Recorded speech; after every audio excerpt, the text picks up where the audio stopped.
All right, and we are live.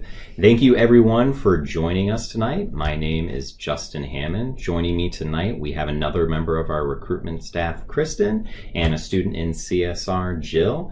Jill, you have a lot that you're into. Can you go ahead and give yourself a short introduction and what your majors and minors are? Yeah, sure. So my name is Jill Elo. I'm currently a junior, double majoring in financial planning and selling and sales management, and I'm looking to minor in film and video studies, organizational leadership, communication, and a certificate in entrepreneurship. So I'm packing it in. Wow. Yep. Definitely busy. Also, unfortunately, our academic advisors couldn't join us tonight. However, they were nice enough to pre-record a short little introduction about who they are and what an academic advisor does here at Purdue. So I'll play that real quick and then we'll be right back. Hello, future Boilermakers. We are the academic advising team here in Consumer Science, CSR. My name is Bobby Moulter, and if you've been admitted to one of our programs, it's most likely because you are interested in an applied business program or you're interested in helping people. Congratulations on your acceptance to Purdue. I'm a Boilermaker myself, so welcome to the family. I'm Tiffany Sturgar, and I'm also a Boilermaker. We advise students that have the majors of financial accounting and planning, retail management, and selling and sales management. You will have one of us as your assigned academic advisor. So what does that mean? Well, one of our main jobs as advisors is to help you transition from the high school world to the college world and what it's like to be here at Purdue. During your time at Purdue, we will work together to help you reach your personal, academic, and professional goals. This might mean helping you choose classes that are in your major that work towards your goals, or maybe helping you find classes that best meet your personal learning style. It might mean helping you figure out how to use your strengths or to find campus resources or accommodations that would be beneficial to your success. It might mean helping you navigate all the different career fairs and professional development opportunities that are here on campus, or it might mean helping you find a club or a student organization that best fits your interests, as well as giving back to the community if that's something that you're interested in doing as well. All in all, we are here to help you understand all the different policies and procedures that make you successful as a Purdue student. If we haven't met already, you will meet one of us on your STAR Day. And speaking of STAR, when you come for your STAR Day appointment, we're going to start working with you on your plans. So here are some things that you want to keep in mind before you come. Number one, if you took dual credit courses, college courses in high school, we're going to need the official transcripts from the institution where you took that course. This is not your high school, this is from a college. So in addition to the transcripts that you're sending us, that you've probably already sent us to Purdue, you're going to want to send us a college transcript so we can get that credit on your Purdue record. So send any official dual credit college transcripts to admissions@purdue.edu. Number two, did you take AP classes while you were in high school? If so, you're going to want to tell us that information when you come to your appointment. You're going to want to let us know what classes you took, because if you scored a 3 or higher on the exam, you may not need to take that here at Purdue. And number three, we want you to start thinking about your interests and things that you want to accomplish while you're here at Purdue so we can help you. What classes are you interested? Are you interested in any other majors or any courses outside of your major? You might be interested in a minor. Make a list and bring it to us. This will help us get to know you better and keep you on track. So you might be thinking of a bunch of different questions right now, and that's totally fine. You can send those to us. We will have our emails along the bottom of the screen, and you can let us know, and we'll answer those questions now between really any time, actually. So feel free to email us. We look forward to helping you achieve success in HHS. Have a great senior year and boiler up. Well, thank you for that, academic advisors. Jill, who do you have as an academic advisor? So I have Tiffany as my academic advisor, but when I was looking at Purdue, I actually knew Bobby through my sister. So I've known both advisors for a handful of years now. So it's been great. We're on a first name basis. Awesome. Well, the first question I have for you, Jill, is what are your classes like? So right now my classes are pretty small. I think we average around 30 students each classroom. Some of the larger classes that are held in spring only or fall only may have a little bit more, say 50 or 60 students. But for the most part, my classes are just like regular lectures. My professors go over some various PowerPoint slides. Sometimes they have different activities, and then most of the time the way we're graded on our performance is through exams or larger projects that we do throughout the semester.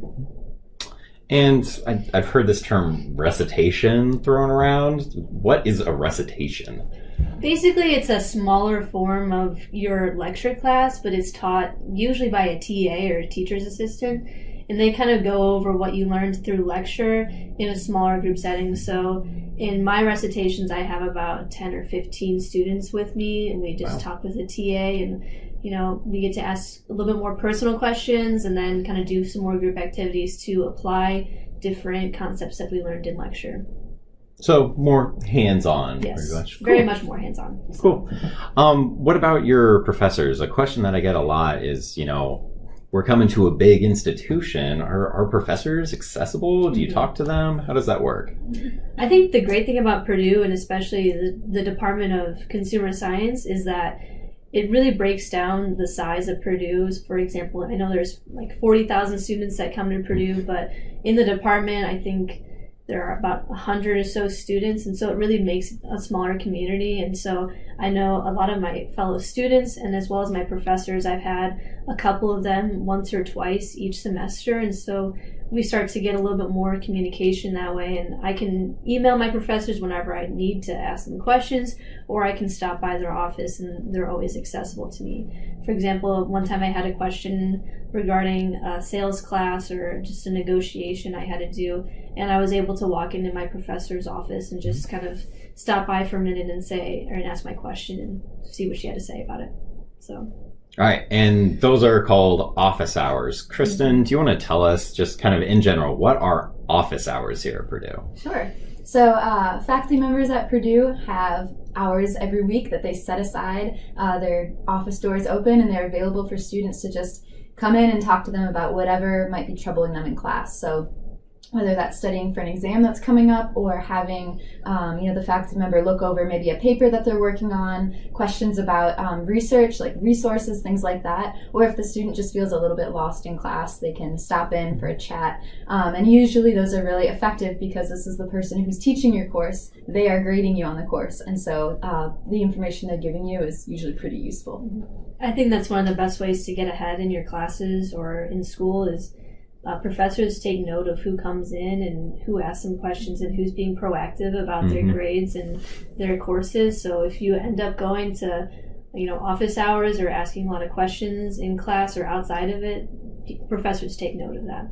Yeah, and at Purdue, our student to faculty ratio is 13-1. So you may feel like, there's a lot of other students that my professor's worrying about. Really, there's not that many. So it's a pretty good ratio. So you can pretty much count on your professor remembering your name, remembering who you are, because there's a lot of faculty members to go around.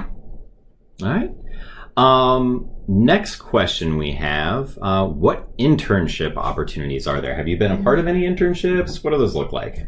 Yeah, so one of the nice things about CSR is that our courses or majors require you to have an internship under your belt before you go out into the real world. So it allows you to get some experience before you even graduate, which makes you a lot more sellable to a job or a career.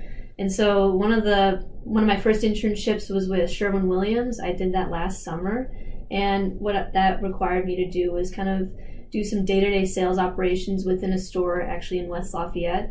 And then I also worked with another team of interns, and we kind of came up with some solutions for some of Sherwin's actual real-world problems that they currently have. And we got to present that in front of a bunch of district managers and even the vice president of the regional sales. Wow. And so that was a really great experience and opportunity. And it also helps when it's paid because it makes it a little bit more fun that way. And then this summer I'm actually working for the Vanguard Group, and I'll be up in Philadelphia for that. Wow. So I'm really excited for that. And that one is more tailored towards my financial planning major, and my Sherwin-Williams one was for my sales major. And then I think one of the great things about Purdue is we have a lot of different career fairs as well that are easily applicable to any business major, especially, or a sales student, even financial planning. So I know some of the first ones I went to was Cranard's SMEF Career Fair. CSR has their own career fair. You can even find some internships with HTM. And you can even find some at Engineering, the Roundtable. They have a couple companies that come through and have business internships to offer. And so Purdue really offers a lot of opportunities for you to talk to companies, get in front of them and ask them questions and kind of let them get to know you, so that when it comes time for you to actually apply to internships and be a little bit more marketable, that's when it kind of counts. So I started going to career fairs when I was a freshman, and that really helped me find some internships sophomore year and junior year. All right, so you are definitely busy. Yeah, keeping busy. So obviously, apparently you can do it all and still graduate in 4 years. Yes. All right, so it looks like we have time for about one or two more questions. So I see, what are your plans after graduation? So after I graduate, my goal is to work for a financial services company. The goal right now is to hopefully work for a company like Vanguard right after I graduate. They've got a great program and rotational program to set me up for the CFP, which is a designation that a lot of financial planners, try to attain, because it lets consumers know that you're a reputable person and know how to manage their finances. And so that's the first goal, is to work for a company that'll provide some services and also be willing to help me study for such a rigorous exam. And then afterwards, hopefully within 3 to 5 years, start advising people within that company. So that's my plans right now. So cool. All right. We'll try to keep this one quick. Got about 1 or 2 minutes left. Student organizations. Being in CSR, what are the student organizations that you should be a part of, or what other activities should you be doing in your undergraduate plan of study to, really set yourself apart from those other students? CSR actually has quite a few organizations that allow you to, 1, practice your skills, 2, get your face in front of companies that are looking for interns, as well as 3, learn a little bit more about the industry. So some of the organizations I'm in are the Financial Planning Association, which brings in a lot of different companies, smaller RIA firms or registered investment advisors, to Purdue and kind of talk a little bit about why they believe being a CFP is important, and just talk a little bit about the current industry. And then I also participate in sales competitions. A lot of your sales classes will actually require you to participate in those. And it's pretty fun. You get to pretend like you're on a cold call, ask some questions, and try and get a sale right away. And then if you move on to the final rounds, you get to actually talk face to face to a person, and then hopefully participate, compete, and win some cash prizes or even just regular prizes. And then there's also, you can be an ambassador for the College of Health and Human Sciences, which, as a sales student, I see a lot of value in talking to students, selling the idea of coming to Purdue, and showing them the different ideas and aspects that Purdue has to offer.